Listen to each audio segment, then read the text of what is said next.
अस्सलाम वालेकुम दोस्तों, कहानी प्रोग्राम में अव्हांखे भली कार चवां थो। दोस्तों, ही कहानी अहिड़े शख़्स जी आहे जंहिंखे नौकिरी जी तलाश हुई। हू ॾाढो नौकिरी लाइ हलियो कयो, पर नेठि हिकु ॾींहुं हिन इश्तिहार ॾिठईं जिथे मार्ट में कुझु माण्हुनि जी ज़रूरत हुई। त हीउ ओॾां मार्ट में हलियो वियो ऐं ओॾां वियो त उन जो इंटरव्यू थियो त बॉस उते जो जेको हो उन खे सिलेक्ट करे छॾियईं।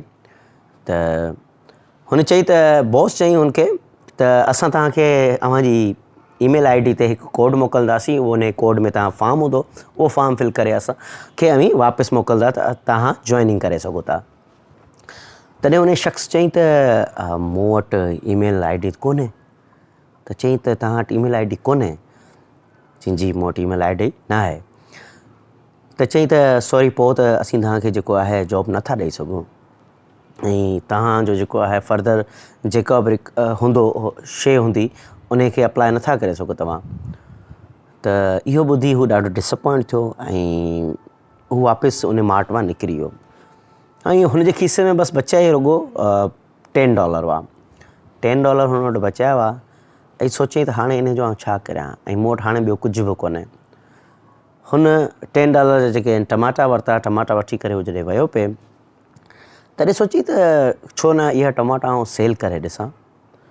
हुन हिकिड़ी जॻह ते वेही करे उहे टमाटा सेल कया ऐं माण्हू आया ऐं उहे टमाटा वठी विया।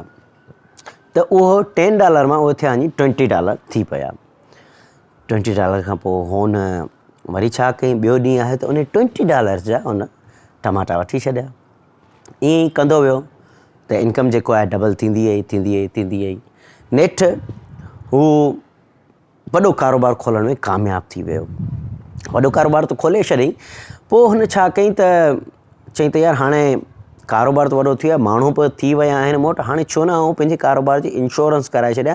जेकॾहिं मुंहिंजे कारोबार खे कुझु थी पए त इंश्योरेंस त हुजणु घुरिजे न।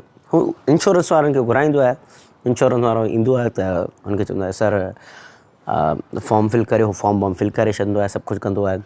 इंश्योरेंस वारो चवंदो आहे सर तव्हांजी ID छा आहे, ईमेल ID छा आहे तव्हांजी?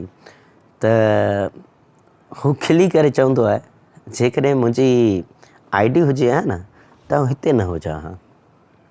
त दोस्तो, हिन कहाणी मां सबक़ु इहो थो मिले त कुझु नाकामियूं अहिड़ियूं हूंदियूं आहिनि जंहिंमें असांखे कामयाबु थियण जा मौक़ा मिलंदा आहिनि।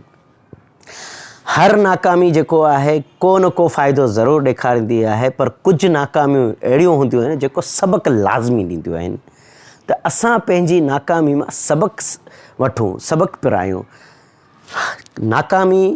हिकिड़ी नाकामी असांजी जेको आहे कामयाबी जो सबबु बणिजी थी सघे।